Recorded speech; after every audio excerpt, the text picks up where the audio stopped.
বাংলাদেশে তৈরি পোশাক আমদানির ক্ষেত্রে একক দেশ হিসেবে চীনের সরাসরি অংশগ্রহণ একেবারে নগণ্য।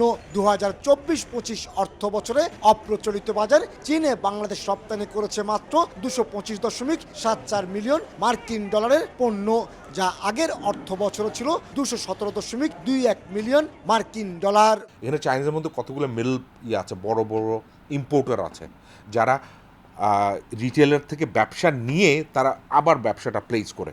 ওই ব্যবসাটা অনেকগুলো বাংলাদেশে আসবে, কিন্তু ওরা ব্যবসাটা করে FOC, ফ্রি অফ কস্ট। তার মানে ও কাপড় দিয়ে দিবে, অ্যাক্সেসরিজ দিবে, আপনি শুধু সেলাই করবেন। এটা আমার জন্য অথবা যারা লার্জ ডাইরেক্টলি রিটেলের সাথে কাজ করে ওদের জন্য প্রযোজ্য না হলেও কিন্তু মিডল অথবা মিড সাইজের যে ফ্যাক্টরিগুলো আছে ওদের জন্য খুবই প্রযোজ্য।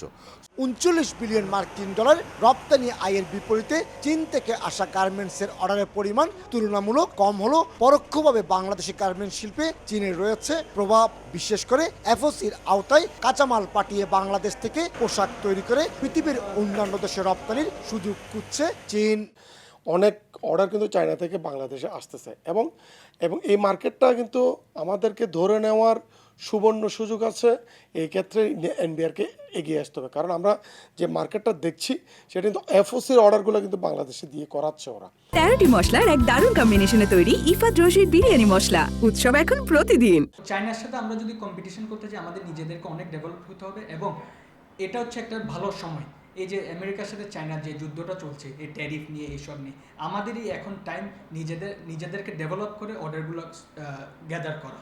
কিন্তু আমদানি ও রপ্তানি নীতির নানা জটিলতায় তা সম্ভব হয়ে উঠছে না বলে দাবি BGMEA-এর। এক্ষেত্রে অত্যাধুনিক যন্ত্রপাতির অভাব রয়েছে বাংলাদেশে। বিশেষ করে উন্নত প্রযুক্তি ব্যবহার করা গেলে স্যুট জ্যাকেটের মতো উচ্চ মূল্যের পোশাক তৈরির অর্ডার পাবে এখানকার গার্মেন্টস ব্যবসায়ীরা। যদি চায়নার ওই অর্ডারগুলিকে আমাদের দেশে আনতে চাই, তাহলে আমাদের কিন্তু ওই প্রযুক্তি আহরণ করতে হবে। এই প্রযুক্তি আহরণ কিন্তু ব্যয় সাপেক্ষ, প্রচুর ইনভেস্টমেন্টের প্রয়োজন। এক্ষেত্রে সরকার যদি আমাদেরকে মানে স্বল্প সুদে যদি লোনের ব্যবস্থা করে অথবা বিভিন্ন ব্যবস্থা করে দিতে পারে, তাহলে কিন্তু এই সমস্ত জায়গায় কিন্তু আমরা সাকসেসফুল হতে পারবো। আমাদের সম্ভাবনা, কিন্তু এই সম্ভাবনাগুলি কাজে লাগার জন্য সরকারের সহযোগিতা ছাড়া আমাদের পক্ষে সম্ভব না। মার্কিন যুক্তরাষ্ট্র এবং চীনের শুল্ক হার এখন 125 থেকে 145%। এ নিয়ে দুদেশের শুরু হওয়া টানাপোড়েন স্বাভাবিক পর্যায়ে আসেনি। এই অবস্থায় বিরাজমান সংকটগুলো কাটাতে পারলে আশার আলো হবে বাংলাদেশের। এটার যে ইয়ার্নগুলো যে ডাইং করতে হয়, ডাইংয়ের ফ্যাসিলিটি পর্যন্ত বাংলাদেশের নাই। যার ধরুন এই ব্যবসাটা আমরা বিগত 5 বছর থেকে কাস্টমার আমাদেরকে বলার পরও কিন্তু আমরা টেকনোলজির অভাবে এটা বাংলাদেশে রিলোকেট করতে পারিনি। এখন একটা অপশন আছে, China is the best player. China যেহেতু ব্যবসাটা রিলোকেট করছে ট্যারিফগত কারণে, অন্য দেশে নিচ্ছে, আমরাও সেটা নিতে চাচ্ছি। আমাদের কাছে অফার আছে, সেই অফারটা বিজনেসটা আমরা যদি এই সুযোগটা পাই, তাহলে বাংলাদেশে আমি আবার বলছি 10 থেকে 20 মিলিয়ন ডলারের বিজনেস বাংলাদেশে ইজিলি ইন করবে।